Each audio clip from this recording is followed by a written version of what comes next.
Hey everyone, welcome back to another video.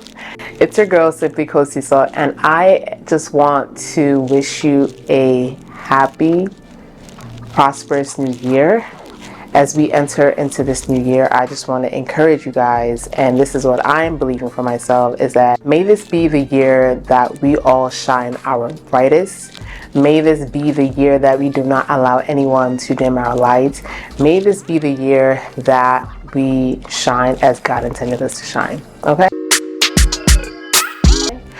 So, I just wanted to say welcome back. This is the part 2 to the Waiting on God video that I posted earlier. Hopefully you've watched it. If you have not, I am going to share the video. You're going to see it in the cards above. Go ahead and watch that. Be blessed by it. And this video is going to be focused on 3 things to do while you're in your waiting season, while you're waiting on God. And like I said earlier in my last video, this is based on my own experience. So I believe that everyone else has their own experiences. But at the end of the day, it all leads us back to Him. Learning to just surrender, learning to just let go. That's what it's all about at the end of the day. Seriously. Like, I feel like God puts us on this journey to wait on Him so that at the end, we learn to trust Him. We learn to die to our own human nature, humanness, and just really just trust Him. So what does it look like to wait on God? So the first thing that I've learned is truly surrendering to God's sovereignty. Truly surrendering to the sovereignty of God. Before you can even get to the next steps, this is where you make the decision to just let go. This is where you decide that you're going to surrender to the truth of who God is, and surrendering to the truth that He already knows how this is going to work out. He already knows how this is going to end. He has already seen the end from the beginning. So trusting in that and just allowing yourself to truly surrender, and the Holy Spirit has to guide you to that, because I'm not gonna lie, I cannot tell you how many times I've surrendered or I have laid things down, but that humanness just wants to pick it back up. It wants to pick it back up because you just feel like God is not gonna handle it the way that you think it should be handled. He's not gonna do it for you on your own timetable, right? And it's literally just letting go of your own timetable and taking up God's timetable, and that can be hard. That can be hard. Like, I would tell you right now, like, that is the hardest part of waiting on God, is just surrendering. But you cannot have two masters. No matter what, God will always be the master. He will always be Lord over everything. And one thing that God is not going to do is keep fighting for a position. He has no problem just letting you go and just letting you figure it out. Like, He's not about to, because He knows who He is.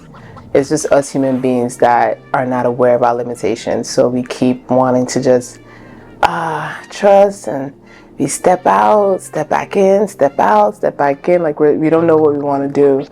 But to truly wait on God and get the outcome that you're looking for, you have to get to a place of surrender. You have to surrender to His sovereignty. Number 2 is spending time in prayer and being in relationship with God. The reason why this is so important, in the spending time in prayer, because number 1, prayer changes things. Not only does it change your situation, but also changes you. In that time with God and prayer and reading your word, right? Because when you're reading your word, you're getting to see the characters of God. It changes your mindset on how you see God. It changes your mindset it allows you to see the character of God, right? And that's where that relationship is being built. You start to see what the will of God is for your life. And when you start to see what God's will is for your life, your prayer changes around that, because God is not going to answer a prayer that is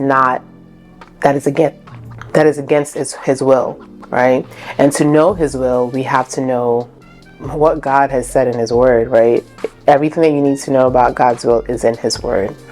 And you start to recognize His voice. You start to recognize Him speaking to you. And aside from that, the reason why prayer is so key is because it actually prepares you for what you're waiting for, what you're believing for. One of the reasons why there might be delay in whatever it is that you're believing for is that you're not even ready to even receive it. If God were to give you that gift prematurely, without him having taken you through a process of shedding, taking you through a process of refinery, because that's what the waiting season does. It's a refining process. It's a shedding process. It's preparing you to become the person that will steward the gift that you're believing for, whether it's a house, whether it's a job, whether it's, more finances, whether it's becoming parents, whether it's becoming a spouse. The old you is not sufficient for what you're believing for. There's a Bible verse that says, it's in the New Testament. I think it's in all the 4 Gospels. I don't know it word for word, but I'm going to put it on the screen. But pretty much it says, old wine, you cannot pour old wine into new wineskins. Because if you do that, it's going to burst. Same thing. The person that you're becoming in that waiting season is what is required to accommodate the gift. The old you may not even be able to sustain what you're believing for. And in that season of prayer, that season of, having a relationship with God, reading your word, getting to know God for yourself, God is changing you. God is preparing you for who you need to be. And a lot of us, we go into these phases not even prepared for what it is that we prayed for, what it is that we want, and that blessing that we prayed for ends up being a curse. I mean, you've seen it. You have seen it. And it's because the person that you are could not accommodate the challenges that come with the blessing. Every blessing that we get, there's a challenge that comes with it. But because of who God is and his faithfulness, we're able to handle that because we know the God that we serve, because we've come to know the essence of surrendering, right? Allowing God to just take over. You can put aside your human nature. Third and final points that I want to make when it comes to 3 things that you should do while you are waiting on God, while you're in your waiting season, is to serve God with all your heart. Serve God with all your heart and all your mind. For me, that means take focus away from yourself. Take focus away from your issues. Take focus away from your problems. And focus on things that have nothing to do with what you're going through or what you're believing for. And that can look like serving in God's kingdom, serving either at a church, volunteering, checking up on your friends, praying for other people and what they're going through. And the verse that really speaks to me when I think, the verse that I think of, in reference to this point is Matthew 6:33. And it says, "Seek ye the kingdom of God and all ye righteousness, and everything shall be added unto you." It keeps me grounded. It keeps me grounded because it reminds me to focus on my first love, which is God.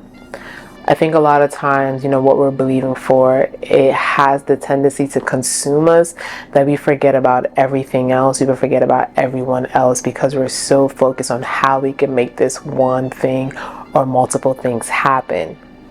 But realize, when you do that, or at least I realize that when I do that, I'm like a hamster running on a hamster wheel. I'm running, and I'm not getting anywhere. I'm not getting anywhere because I'm just focused on this one thing.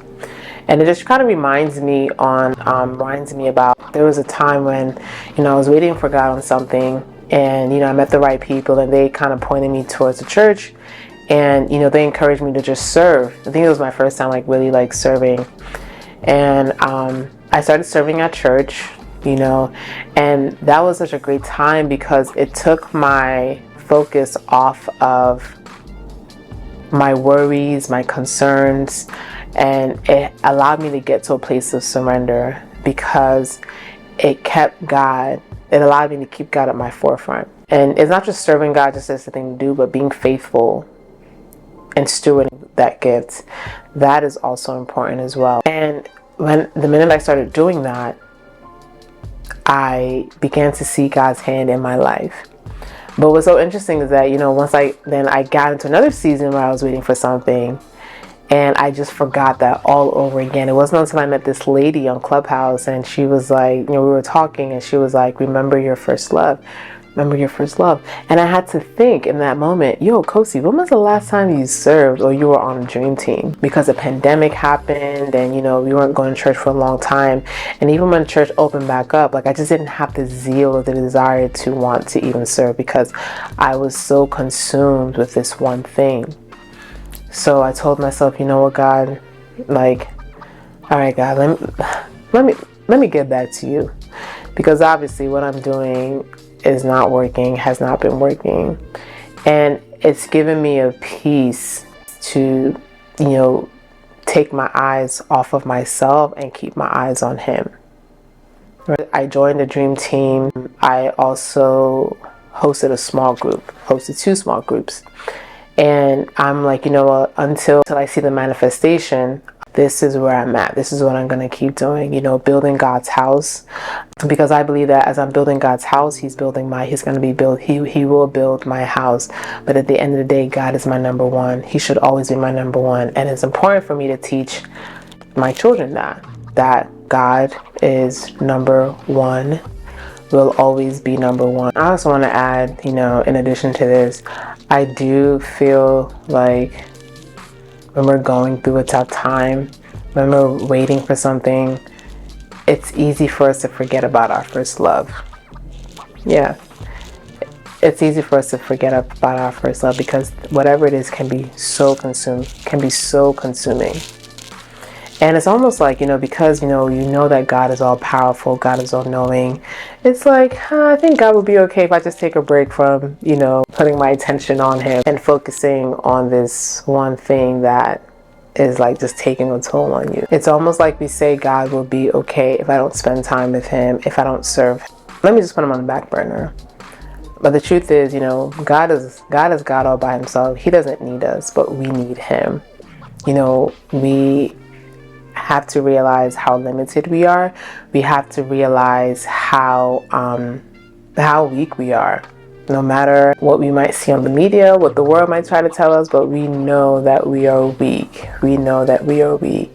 And I think it's important for us to just humble ourselves and recognize that without Him, I can't make it, right?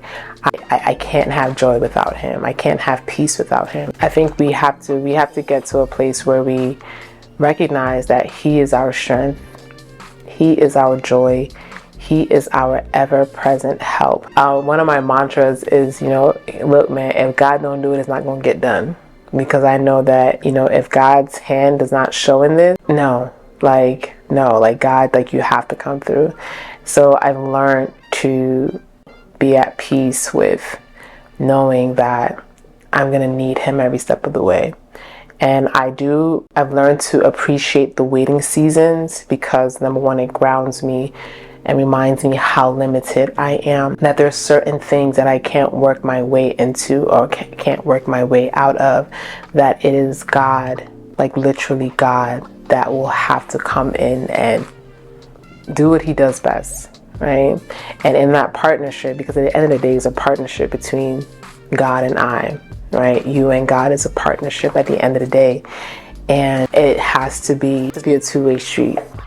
There's give and there's take. You cannot just keep God, do this, but you're not doing anything in that relationship. Like, who as human beings, we hate those relationships. So why do we think it's any different with God? It's not. We hate those relationships where people are just taking,